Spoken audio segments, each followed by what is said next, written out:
Oke. Yuk, selamat malam Bapak Ibu yang terkasih lingkungan Thomas Aquinas. Selamat Nggak malam. kerasa udah seminggu, udah nggak kerasa seminggu ya.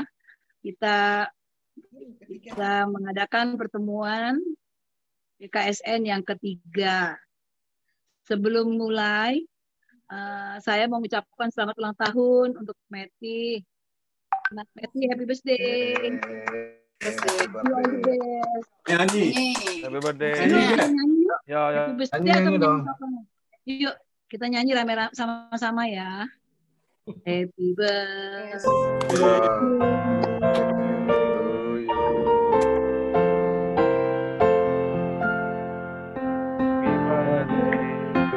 Birthday to you. Happy birthday.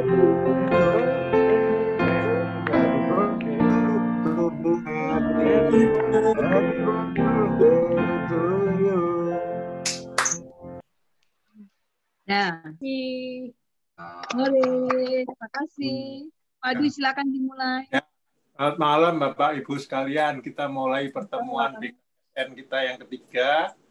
Kita mulai dengan lagu pembukaan. Di display tolong ya. Ya. Display.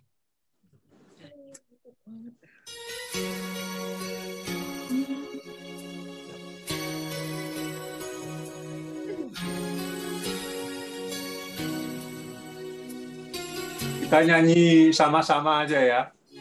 Bagaikan berjalan Sia-sia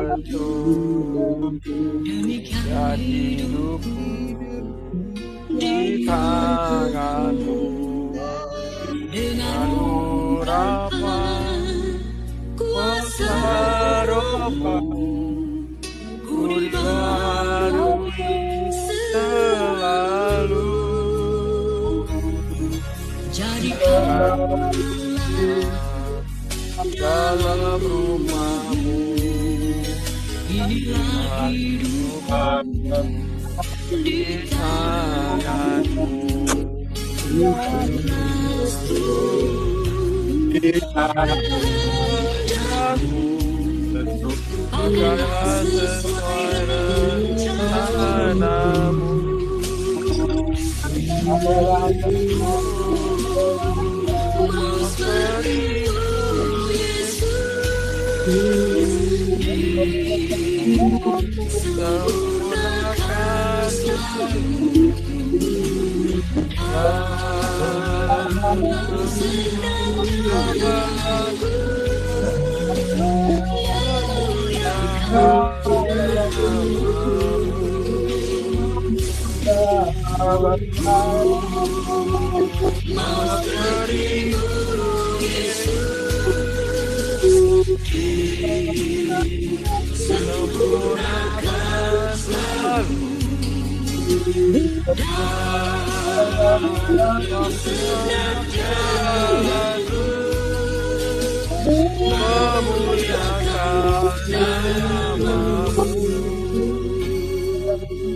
dalam nama Bapa dan Putra dan Roh Kudus. Amin.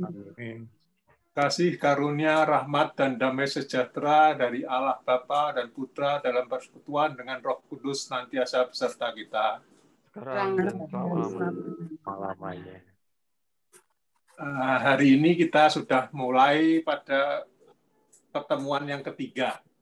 Kalau pada pertemuan yang pertama, tema yang pertama adalah Bapa kami yang Maha Adil.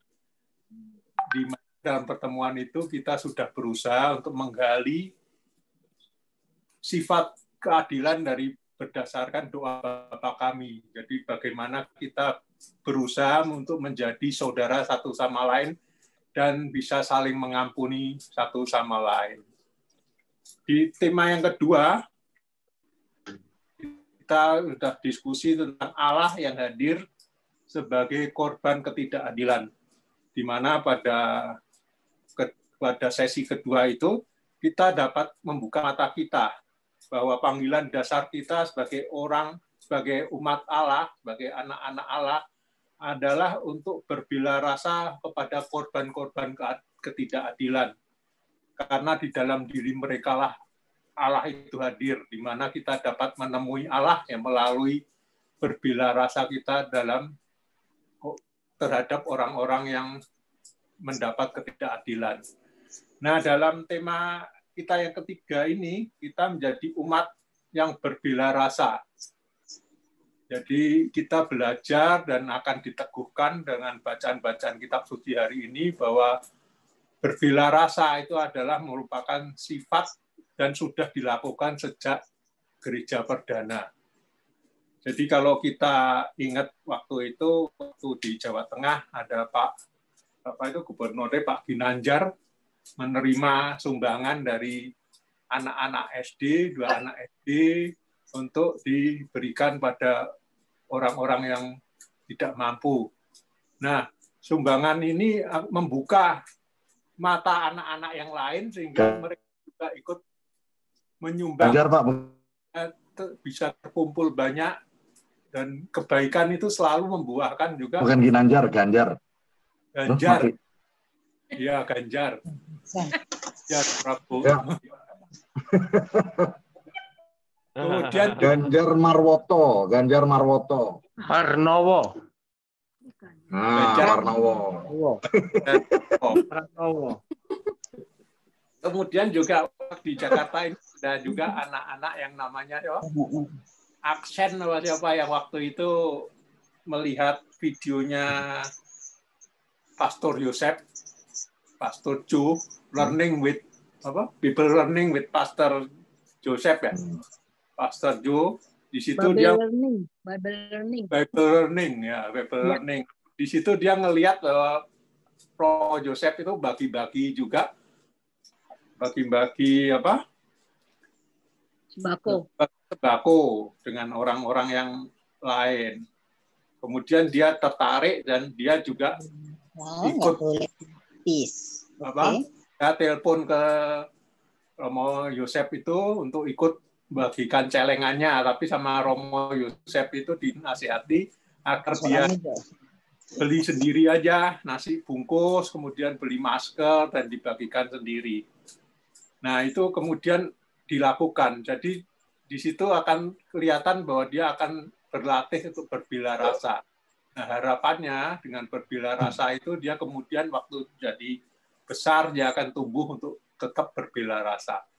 Jadi kalau kita lihat di sini, jadi kalau virus corona itu juga mudah menyebar kemana-mana sehingga memporak-porandakan sistem kehidupan kita. Ternyata berbuat baik itu juga mudah sekali menyebar kemana-mana, seperti yang telah dilakukan 2 anak SD dan si Aksen itu, kemudian akan menyebar kemana-mana. Nah, malam ini kita berusaha meneguhkan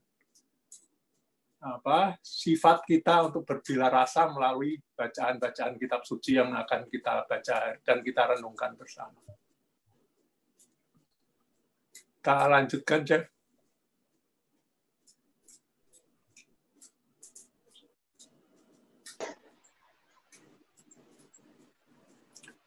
Kita berdoa pembuka bersama-sama, kita doakan bersama-sama ya. Ya Allah, Bapa yang Maha Pengasih, Bapa yang Maha Mengasihi. Kami bersyukur atas pertemuan kali ini, di mana kami diberi kesempatan untuk merenungkan sabdamu agar lebih memahami dan pada waktunya melaksanakan apa yang telah kau firmankan dalam kitab suci. Penuhilah kami dengan berkat-Mu sehingga kami tergerak untuk hidup lebih adil kepada semua orang tanpa memandang suku, agama, ras maupun golongannya. Demi Kristus, Putramu, Tuhan dan antara kami, yang bersama dengan Dikau dalam persatuan Roh Kudus, hidup dan hidup berkuasa, Allah sepanjang segala masa. Amin. Kalau stop besondo. Di pojok di bawah. Kita lanjut ya. Jangan nakal, jangan tipis, oke? Ini sudah ke bacaan Alkitab nih. Ya, kita lanjut ke bacaan Alkitab. Mungkin ada bacaan Alkitab ini diambil dari Injil Markus bab 2 ayat 1 sampai dengan 12. Mungkin ada siapa yang mau membacakan ya?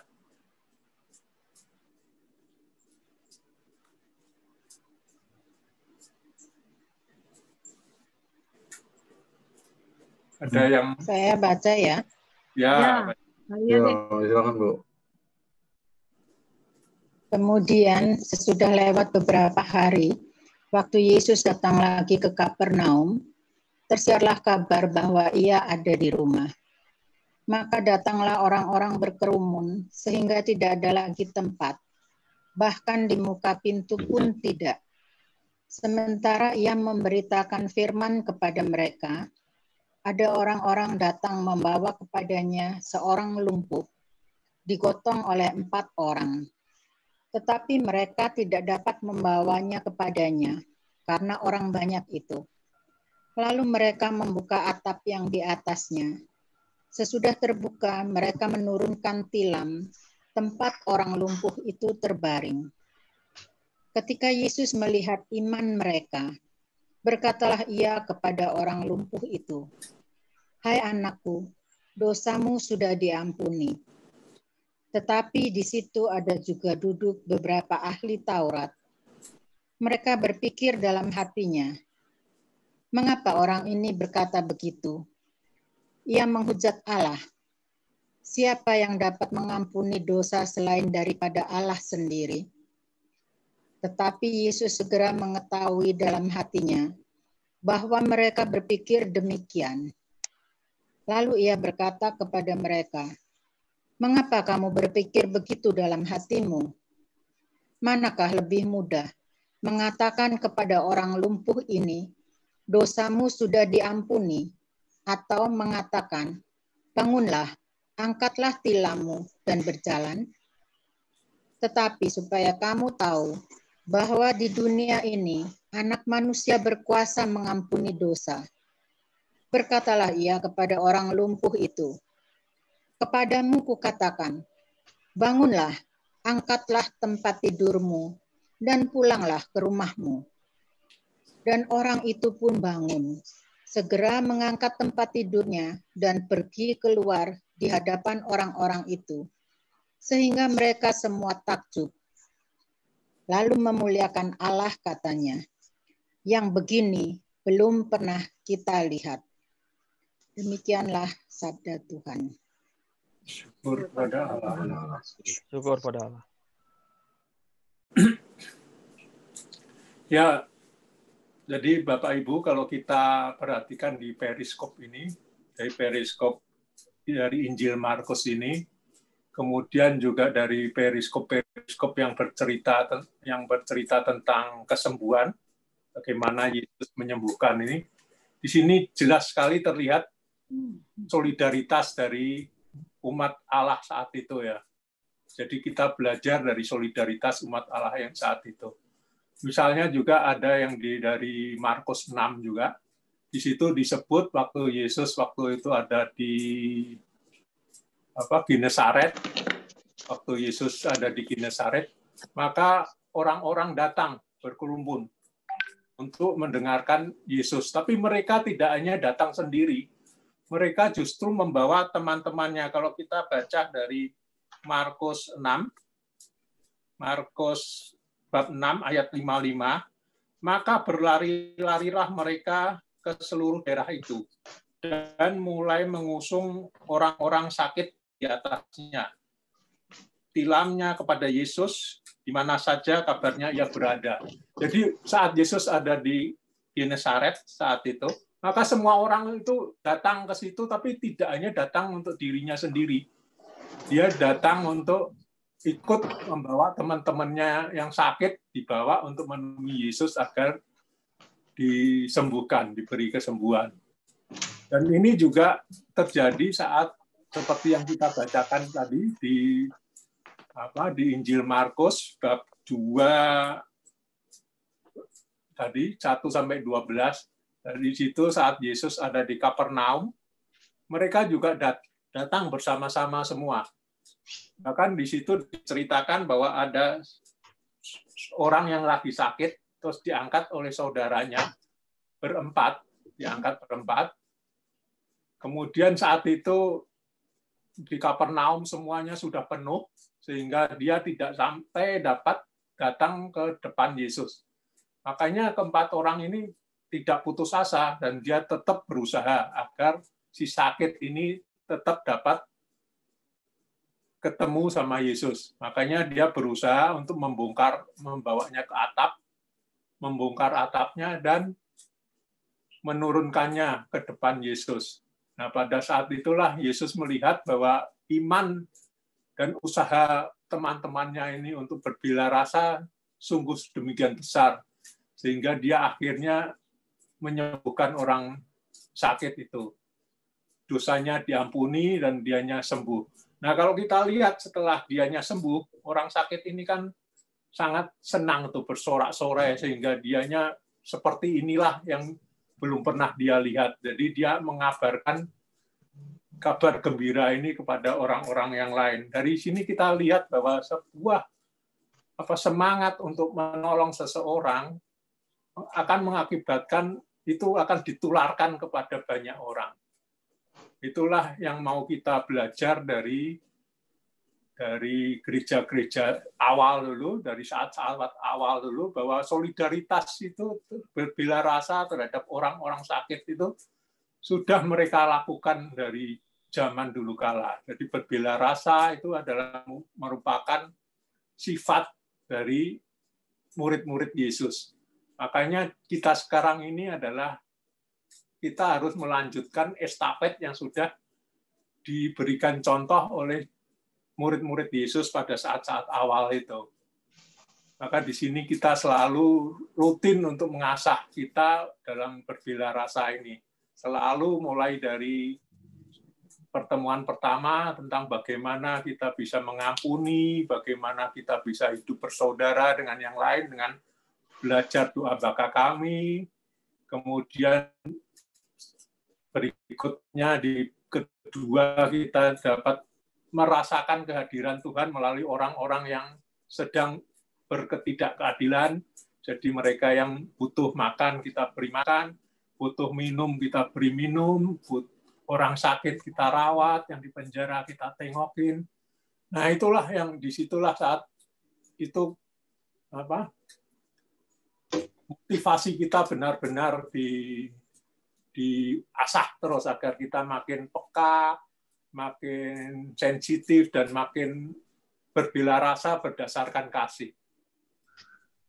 Nah, itulah yang ingin kita terus gali dalam pertemuan-pertemuan ini. Terutama di sini ditekankan pada orang-orang yang sakit. Terutama kita sendiri melihat ini kan misalnya kalau keluarga kita sakit. Nah, itu kadang-kadang kalau keluarga kita sakit itu seringkali juga kita merasa itu sebagai beban. Itu kadang-kadang yang kita rasakan, terutama kalau itu sudah menyangkut biaya yang sangat besar ya. Biasanya itu akan menimbulkan pergumulan, bagaimana kita mengatasinya, bagaimana cara kita memecahkan masalahnya. Nah, itu kita bagusnya belajar, setiap kali kita belajar dari kitab suci adalah kita renungkan juga dalam kehidupan kita sehari-hari. Apakah orang yang sakit sekitar kita, saudara kita, itu kita anggap sebagai beban, atau justru sebagai kesempatan kita untuk melihat kehadiran Tuhan pada saat di orang sakit tersebut, agar kita dapat memberikan yang terbaik bagi kita semua. Nah, itu saja mungkin yang kita bisa ulas. Kita lanjut ke slide berikutnya aja.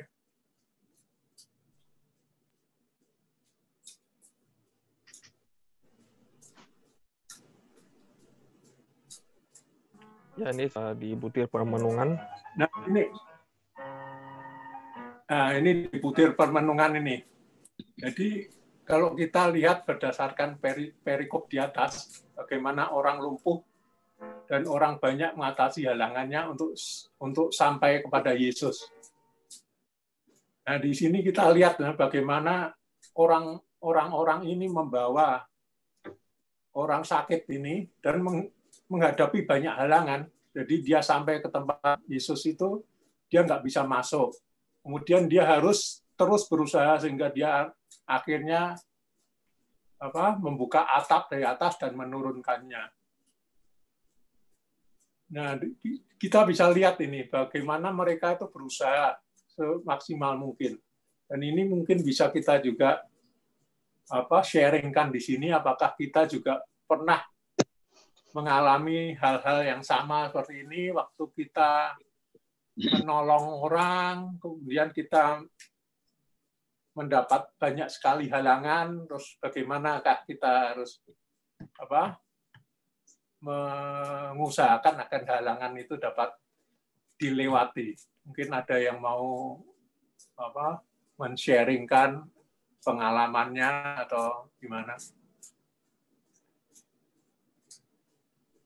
Mungkin saya mau sharing sedikit. Saya waktu pernah, saya sebetulnya ada tugas kor ya di gereja. Tapi tetangga saya, waktu itu kita tinggal di Peninggaran, itu kan di sana nggak seperti kompleks ya. Di sana kan ada orang-orang Betawi, ada orang-orang yang kayak perkampungan lah. Itu sakit dan memerlukan pertolongan untuk dibawa ke rumah sakit. Nah, di situ saya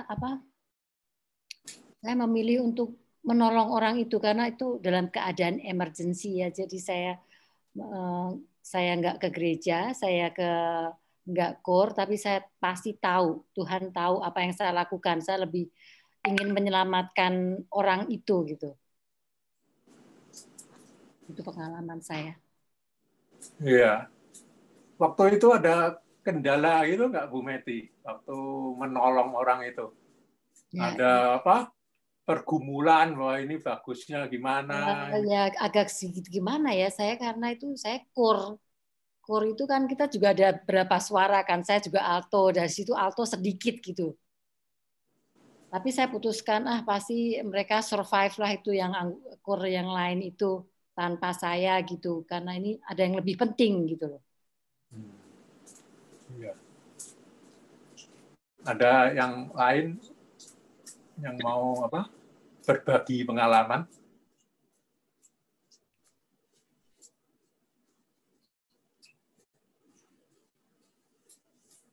Kalau saya bukan berbagi pengalaman, kalau saya melihat pertanyaan permenungan tadi yang pertama, membaca permenungan tadi yang pertama yang mengatakan bahwa mereka tuh bersusah payah untuk membawa temannya sakit, kemudian buka atap dan menurunkannya. Lalu saya hanya membayangkan betapa hebatnya itu teman-temannya itu dan betapa niatnya. Jadi kalau seandainya kita punya niat, apapun pasti Tuhan akan lancarkan. Kalau menurut saya begitu gitu. Yang penting niat. Kalau kita punya niat, ya mulai atap lah, mau buka atap lah, kemudian bisa turun. Nah itu untuk niat itu saya pikir perlu Roh Kudus gitu. Kalau tidak ada Roh Kudus, rasanya kita nggak akan mampu karena kita tuh manusia egois, nggak mungkin gitu. Capek-capek ngapain? Tapi karena bersama-sama, kemudian ada gerakan Roh Kudus sehingga itu bisa terjadi gitu. Gitu aja. Jadi maksudnya makanya kita tuh perlu suatu komunitas. Nah, di dalam komunitas itu kita akan saling tolong menolong dan di mana ada orang jatuh pasti akan diangkat bersama-sama. Itu yang saya rasakan kalau di dalam satu komunitas gitu. Kalau misalnya yang jatuh pasti kita rame-rame untuk menggotongnya untuk mengangkat kembali supaya tidak jatuh. Nah, itu bukan sharing, saya bukan sharing sama-sama membaca permenungan, wah hebat sekali ya, saya pikir itu pasti itu gerakan Roh Kudus, tapi karena bersama-sama itu. Pertama niat, kemudian ada gerakan Roh Kudus, dan yang ketiga adalah bersama-sama. Mungkin sendiri saja mungkin begitu melihat susahnya untuk masuk menemui Yesus, sudahlah mundurlah nanti lagi lah dan kali gitu. Tapi karena mereka bersama-sama, ayo dong, ayo nggak mau masa sih menyerah gitu. Jadi yang satu mau menyerah, yang satu didorong, yang satu nyerah, satu ini lagi mendorong lagi. Jadi akhirnya terjadilah kesembuhan buat temannya itu. Terima kasih. Terus kalau kita lanjut ke permenungan berikutnya itu, mungkin kita juga pernah mengalami berusaha untuk mendekatkan orang kepada Yesus, tapi ternyata banyak sekali halangannya. Mungkin Bapak Ibu yang punya pengalaman itu bisa juga men-sharingkan. Ternyata ada orang yang jatuh di lingkungan kita usaha untuk tarik, usaha untuk mendekatkan lagi kepada Yesus, pada gereja, tapi ternyata banyak sekali halangannya yang susah.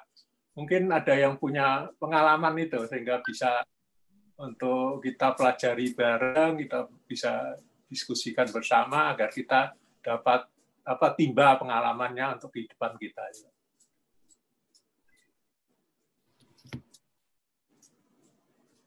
Ya.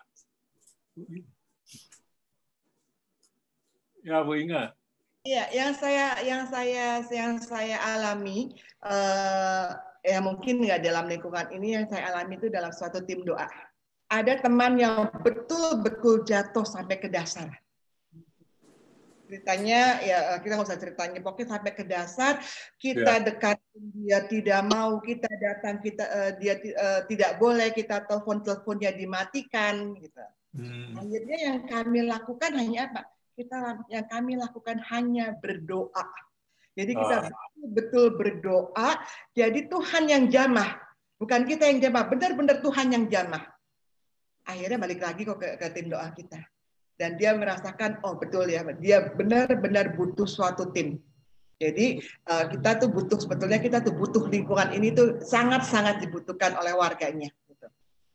Tapi kita nggak boleh putus asa. Itu 2,5 mati. Dan itu juga proses ya, dan tidak instan. Kita ngalamin pendekatan sama dia itu selama 2 tahun. Dan 2 tahun itu kita tidak berhenti berdoa buat dia. Dia betul-betul jatuh sampai ke dasar. Lalu saya punya teman yang punya indera ke-6 dan bisa melihat. Dia bilang ke teman saya itu lagi ada benar-benar di dalam jurang yang paling dalam. Dan tidak mau ditolong memang. Tidak mau. Jadi makanya nolongnya hanya dengan doa. Selama 2 tahun kami berdoa, betul-betul berdoa, dan doa rantai kita tidak putus. Pokoknya kita terus 24 jam kita doa selama 2 tahun. Akhirnya Tuhan jamah. Akhirnya sapaan Tuhannya yang Tuhan yang jamah, jadi bukan kita. Ya. Kita hanya berdoanya saja. Terima kasih. Ya. Luar biasa ya, kuasa doa ya. Mungkin ada yang mau yang lain?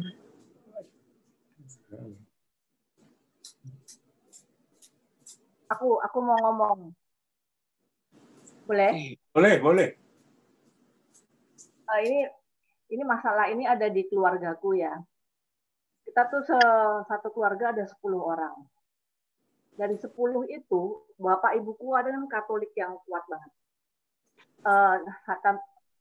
Kakakku yang paling besar itu menikah beda agama. Karena bapakku nggak setuju dia pindah. Tapi pada akhirnya dia diam-diam pindah ke Muslim. Yeah. Malah perkawinannya diulang secara Muslim. Bapakku kan sedih banget ya. Dia udah doain pakai yang rosario yang 100 itu loh. Iya. Mau minta supaya kakakku bisa kembali ke Katolik. Tapi sampai saat ini kakakku tuh malah udah haji segala gitu ya. Tapi aku tuh sempat ngomong ke bapakku, udahlah mungkin memang aku sampai bilang ke dia, kita itu mengakui loh Muslim itu sebagai jalan keselamatan selain Yesus.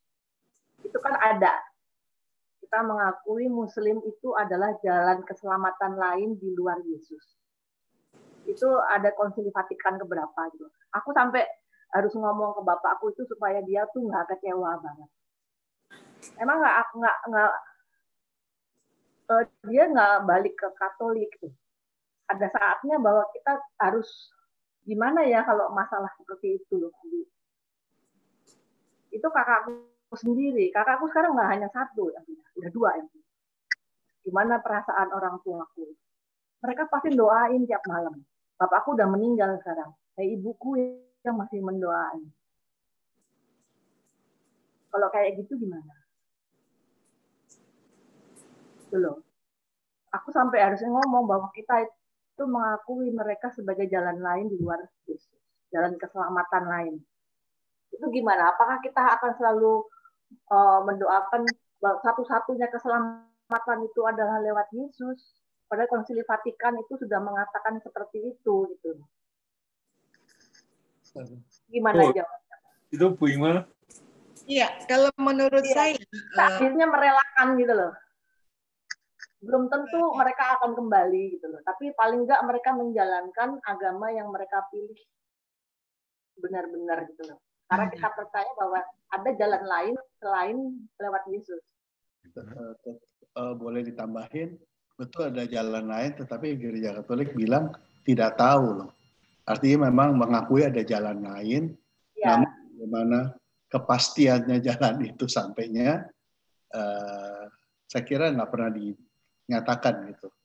Hanya memang ada jalan lain. Mungkin. Maksudku ada satu saat kita tuh harus emang nggak bisa gitu. Nggak selalu itu pasti berhasil kita menarik lagi orang lain. Ya. Tapi kita percaya kalau kita sudah dibaptis, kita tetap mempunyai meterai kita sebagai anak Allah. Itu aja yang kita pegang. Jadi walaupun dia pindah apapun kemanapun, tetap kita mempunyai meterai sebagai anak Allah. Itu aja kita harus pegang itu. Dan percaya Tuhan pasti akan selamatkan mereka. Saya hanya pegang itu aja. Karena kakak saya juga jadi Muslim. Tapi ya udah. Ponakan kita juga ada yang kawin. Pokoknya saya hanya percaya bahwa kita dibaptis, meterai itu tidak akan hilang. Walaupun dia pindah kemanapun juga.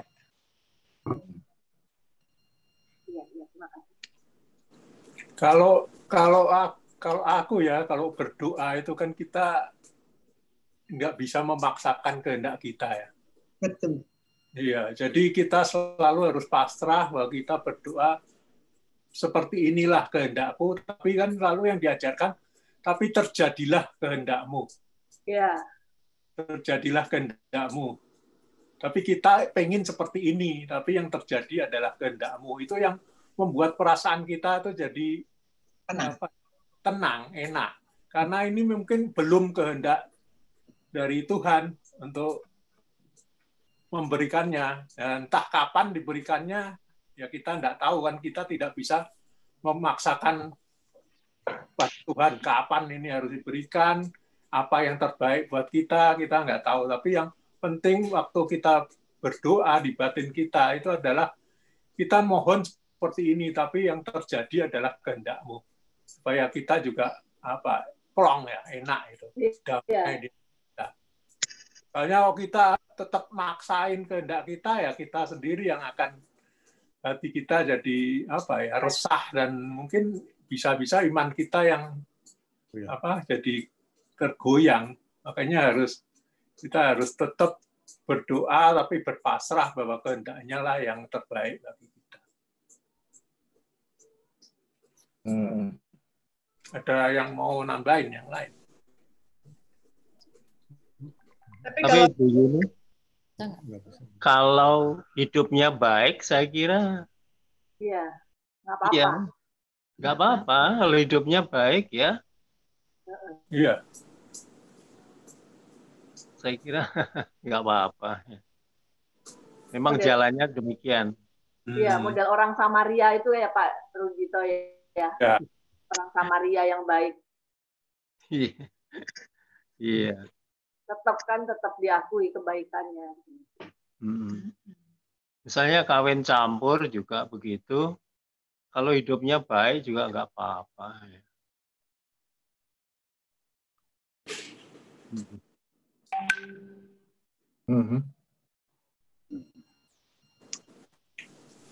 Tapi kalau misalnya ada firman yang mengatakan bukan kamu yang memilih aku, tapi aku yang memilih kamu. Itu sadis ya kalau gitu ya. Jadi apakah kalau misalnya pindah itu Tuhan tidak pilih? Enggak juga kalau menurut saya. Dia yang memilih. Ya kan?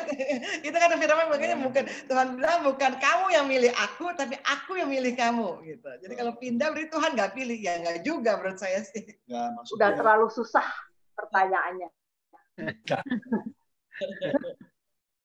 Berat itu.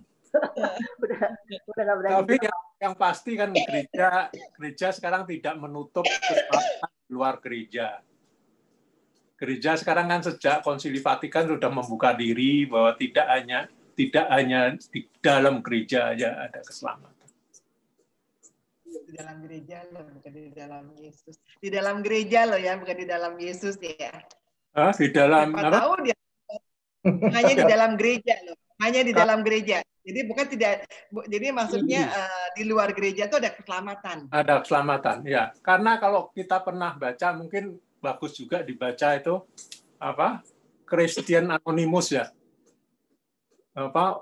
kalangannya siapa ya aku lupa itu, pastor Yesuit, dia yang menjadi koordinator di Konsili Vatikan kedua itu.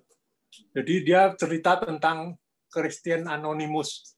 Jadi orang-orang yang nggak punya nama Kristen, tidak punya nama Kristen dan tidak pernah tahu tentang Kristen, tapi dia jauh lebih Kristen daripada orang-orang Kristen. Ya, betul. Ya, itu bagus sekali untuk dibaca-baca dan direnungkan. Makanya waktu itu gereja terus membuka bahwa tidak hanya di dalam gereja itu ada keselamatan. Benar, tidak di dalam gereja, tetapi di dalam Yesus. Itu yang mau mengatakan. Jadi dalam Kristus. Bukan di dalam gereja, tapi di dalam Kristus. Tapi orang nggak sadar. Saya percayalah, Yuni, menurut saya dia pindah juga, tetap. Ya. Iya, itu dia. Kalau dia tetap mengikuti ajaran-ajarannya ya. Ya udah, tetap jadi anak Kristus. Itu yang mungkin yang disebut Christian Anonymous itu. Ya. Secara legal bukan Kristen, tapi dia mengimani dalam kehidupannya secara Kristen. Ya, betul.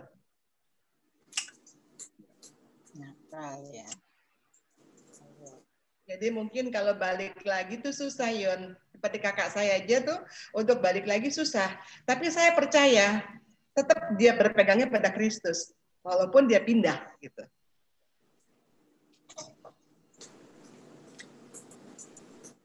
Terus ya? Yes, terus. Tuh, nah itu ada itu Kristen Anonymous. Kalangannya siapa tuh? Dapat. Kalangannya siapa? Ini dari apa Wikipedia? Iya ada itu.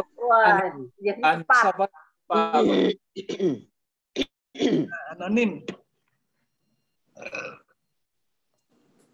Ini termasuk teolog Katolik yang paling berpengaruh itu Rahner apa itu?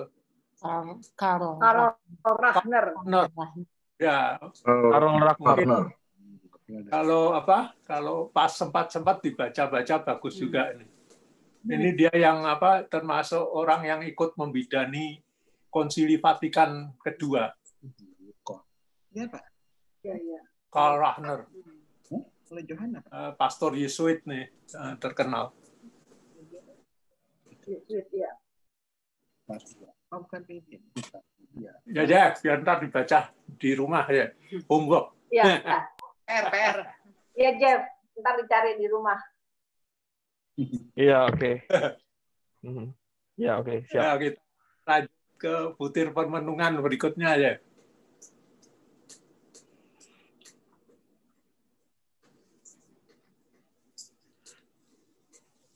Sudah nih dibuka. Sudah kan? Ini kan tadi sudah diceritain sama Ibu Inge tadi. Nah,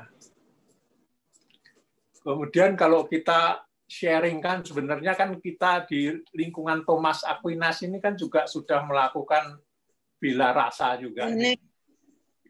Kita sudah sering melakukan apalah bagi-bagi sembako dan lain-lain. Mungkin juga sudah kita tuliskan juga di soar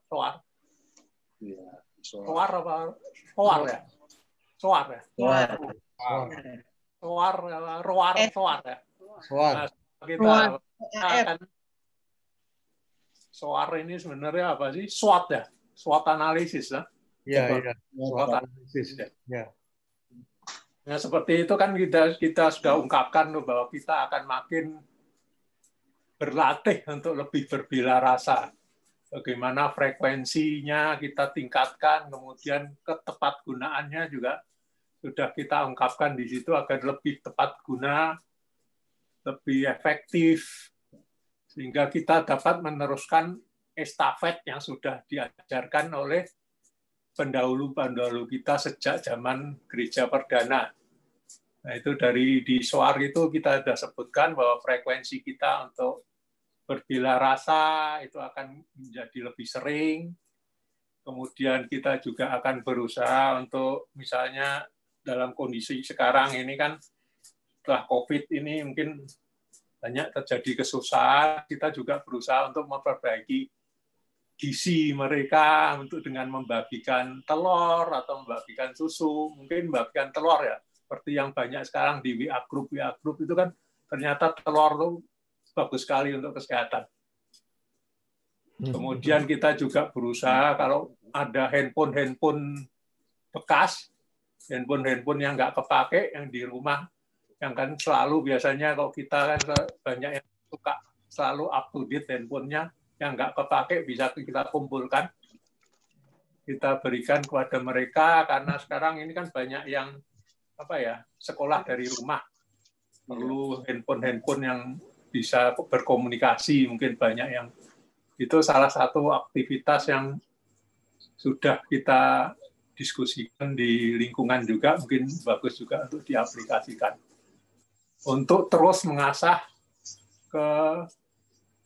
kepekaan kita terhadap sesama kita untuk berbela rasa. Dan mungkin kalau ada dari Bapak Ibu yang ingin menambahkan apa-apa kegiatan yang bisa dilakukan secara bersama, apakah kita bisa merangkul juga RT RW kita untuk ikut bersama-sama untuk melakukan bela rasa atau gimana? Mungkin bisa akan di-sharingkan di sini. Itu ada lapak Sanmare tuh ya. Jadi yang siapa yang punya dagangan boleh ikut lapak Sanmare tuh. Kalau lapak Sanmare mana Kayah? Kayah ada lapak Sanmare kan Kayah? Ada. Ada Bu. Ada. Jadi yang punya dagangan, punya apa, taruh di lapak Sanmare. Jadi bisa dilihat itu apa? Instagram. 1.000 orang gitu. Jadi bukan itu apa? Instagram atau apa bentuknya? Apa tuh Kayah? Aplikasi. Ibu masih masuk Sanmare, Bu. Oh, kirain Instagram grup. Nanti kita sharein ya di grup. Nanti Ina akan yang menjelaskan ya, In. Itu fasilitas buat kita jualan atau gimana itu Bu? Ya, betul. Fasilitas buat warga kita yang mengalami pandemi. Yang ada wirausaha. Ada wirausaha gitu ya? Ya. Jadi dari kita untuk kita juga. Oh, jadi saling apa? Saling membantu. Membantu warga kita sendiri gitu lah, membeli. Daripada beli sama orang lain, beli sama warga kita dulu lah gitu. Itu lagi di apa ya? Lagi digodok ya. Sabtu kemarin ya? Ya, kemarin. Sabtu kemarin kan ada seminarnya itu bagus banget. Iya.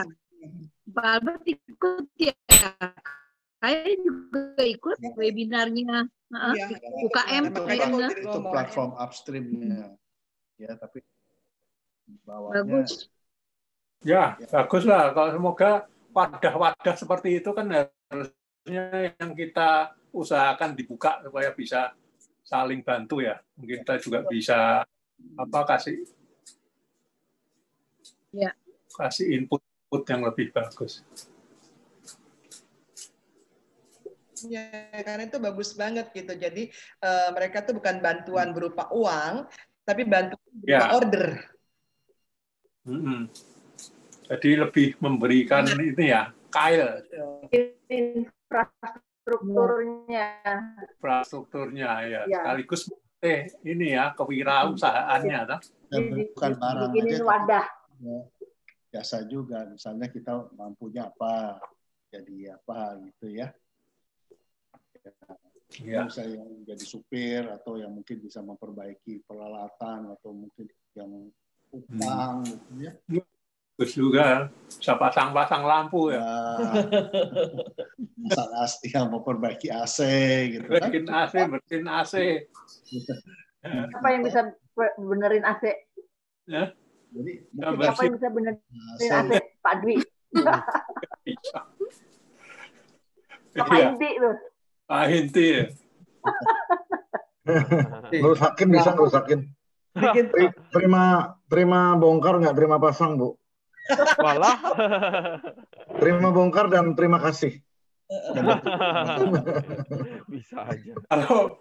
Kalau benerin AC paling gampang telepon Electronic City. Oh iya? Begitu, Pak? Baru. Oh iya. Baru maksudnya, Pak. Terbaru. Biru. Iya. Ada yang mau ini lagi untuk selain apa tadi warung apa? Lapak San Mare ya? Iya, Lapak San Mare. Kalau temanku yang di Matius ya Pak Dwi, ya. Mungkin di lingkungannya itu kan benar-benar ekonominya tuh macam-macam gitu kan, ada yang susah sekali gitu. Mereka ada itu subsidi untuk pulsa, iya, supaya bisa sekolah kan mereka butuh data itu loh. Iya deh. Butuh data telepon itu. Mereka ada tuh subsidi itu untuk keluarga-keluarga yang membutuhkan. Kalau kita kan kayaknya nggak ada ya. Ini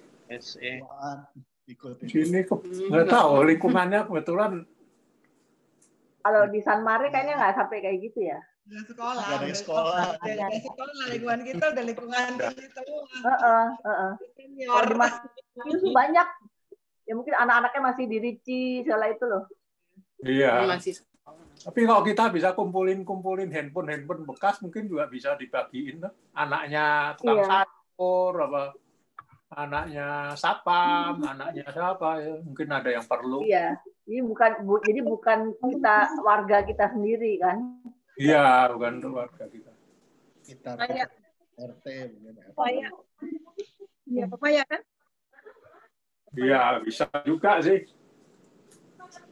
Benernya kalau ada bisa dikumpulin di satu tempat sih bisa dilangganin itu ya. Internet. Tapi kan nggak bisa di kita.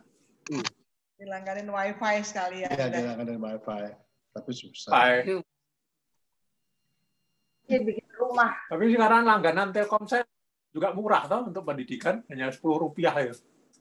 Oh ya? Kalau untuk sekolah. Untuk pendidikan cuma Rp10 itu. Dapat berapa giga itu. Tapi enggak, tapi itu hanya bisa masuk tertentu enggak semua. 10 atau Rp10 apa Rp10.000, Pak? Rp10. Oh, Rp10. Bayarnya ya susah. Hah? Nggak ada duit Rp10.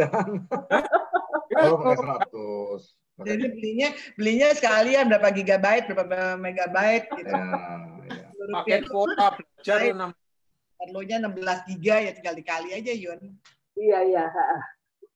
Paketnya 10 gigabyte kuota belajar itu 1 bulan Rp10. Wow. Namanya paket kuota belajar. Oh itu tuh Jeffrey mau ngasih itu. Mana? Nah, Jeffrey. Nah, itu. Tapi Wah, hanya Jeffrey mah masuk, hebat. hanya bisa masuk ke itu Pak, tertentu Pak. Ya. Kenapa? Ya juga untuk sekolah. Ya, Hanya- hanya untuk sekolah. Untuk Hanya Zoom bisa ke bisa, sini nih. untuk apa? Untuk Google Meet bisa, Google Classroom. ya Google Classroom bisa. Jadi ini bisa Itu bantu juga ya. bantu sekali itu bisa. Iya. Mungkin informasi seperti ini kan nggak semua orang tahu mungkin ya. Iya. Bisa dikasih tahu. Jeffrey di ini dong, di-share nanti di grup. Ya, bisa. Thank you. Oh, Jeffrey mah hebat. Iya, Jeffrey luar biasa. Siapa dulu mamanya? Pakai S. Siapa dulu mamanya, bukan papanya. Papanya nggak mau keluar. Papanya nakal. Jeff, kita Ya. lanjut Jeff. Lanjut ya. Lanjut. Udahan nggak ada yang di sharing lagi. Nah sekarang kita membangun niat tadi udah beberapa kali udah disampaikan, no? Kita berusaha mengaplikasikan di SOAR, kemudian tentang apa tadi lapak San Mare. Sudah, semoga kita usahakan itu dapat kita laksanakan dalam bulan-bulan ke depan ini. Terus Jeff, kita sekarang masuk ke doa umat spontan ya. Kita akan berdoa umat secara spontan dan kemudian kita akan tutup dengan doa Bapak kami secara bersama-sama. Saya akan mulai doa umat ini. Mulai dari saya, kemudian bisa dilanjutkan siapa saja yang mau untuk hari ini. Yang makasih, terima kasih Engkau telah mengumpulkan kami warga Thomas Aquinas untuk berdiskusi tentang bagaimana kita dapat meneruskan budaya yang telah Kau bangun sejak zaman gereja perdana untuk selalu berbela rasa terhadap sesama kita, terhadap semua sesama kita. Kita tidak harus mementingkan apa agamanya, apa suku bangsanya, semuanya yang menjadi saudara kita, sesama manusia kita. Curahkanlah Roh Kudus-Mu ya Tuhan, sebab tanpa Roh Kudus-Mu, tanpa Roh Kudus yang membimbing kami mungkin tidak akan dapat selalu berjalan sesuai dengan rel-Mu, sesuai dengan firman-Mu. Kami mohon. Kabulkanlah doa kami, Tuhan. Tuhan yang Maha Kasih, kami mengucap syukur dalam masa pertemuan kitab suci, kita telah melakukan 3 kali pertemuan. Pada malam hari ini kami khusus mendoakan Bu Meti yang berulang tahun. Kami mohon berkatilah Bu Meti beserta keluarganya untuk tetap sehat dan semangat sukacita dalam penuh kasih dan penuh berkat dalam tangan-Mu. Kami mohon. Kabulkanlah doa kami ya Tuhan.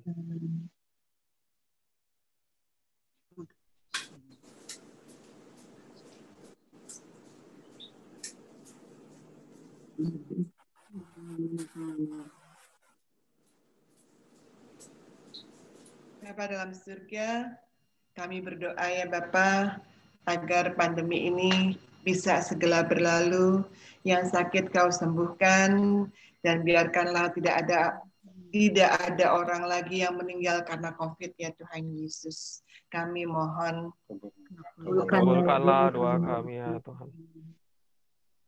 Ya Yesus, Tuhan dan Allahku, sembuhkanlah kami dari segala kekecewaan hidup kami yang tidak selalu sesuai dengan harapan kami, dan tanpa Kamu sadari membebani hidup kami. Kami mau menyerahkan segalanya ke dalam kuasa-Mu, dalam semangat lepas bebas untuk sepanjang segala masa. Kami mohon. Kabulkanlah doa kami ya Tuhan.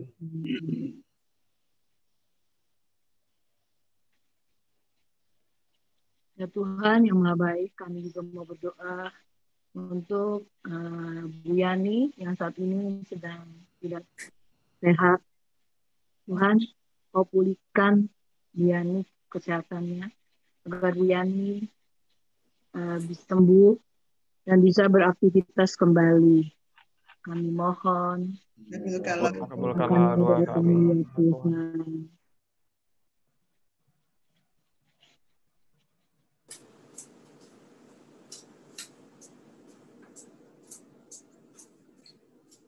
Ya Tuhan, demikianlah permohonan-permohonan dari kami yang akan kami satukan dengan doa yang diajarkan oleh Tuhan kami Yesus sendiri. Bapa kami yang ada di surga, dimuliakanlah namamu, datanglah kerajaanmu, jadilah kehendakmu di atas bumi seperti di dalam surga. Berilah kami rezeki pada hari ini, dan ampunilah kesalahan kami, seperti kami pun mengampuni yang bersalah kepada kami. Dan janganlah masukkan kami ke dalam pencobaan, tetapi bebaskanlah kami dari yang jahat. Amin. Kita lanjutkan, Jeff, dengan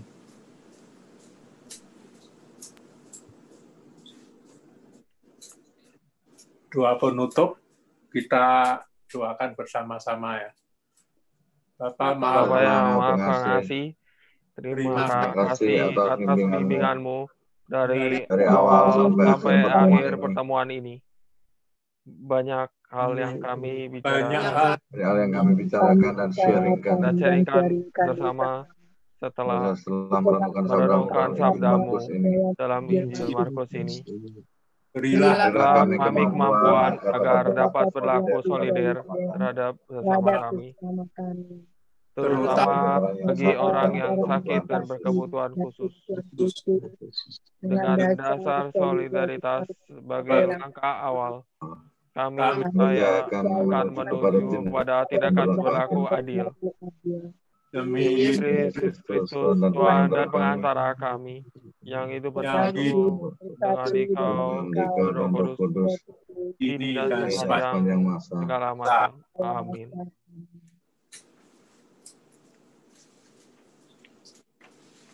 Tuhan beserta kita, sekarang dan selama-lamanya. Semoga kita sekalian dilimpahi oleh berkat Allah yang Maha Kuasa, Bapa dan Putra dan Roh Kudus. Amin. Kita nyanyi lagu penutup.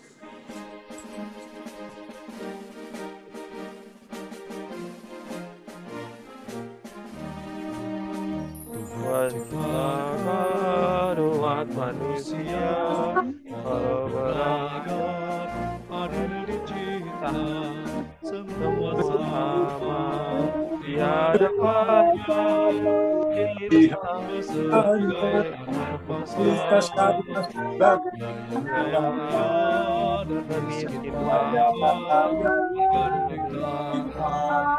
dan bekerja sama langkah maju, manusia bergerak menuju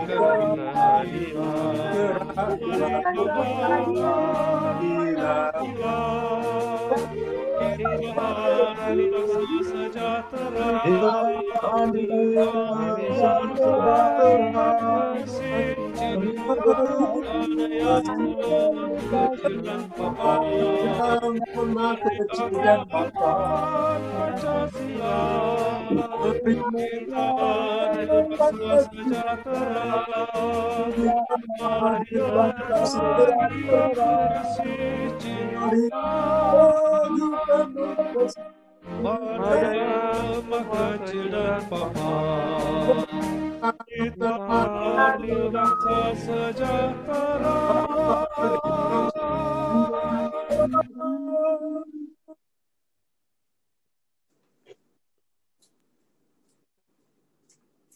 Ya. Kejar-kejaran ya. Apa?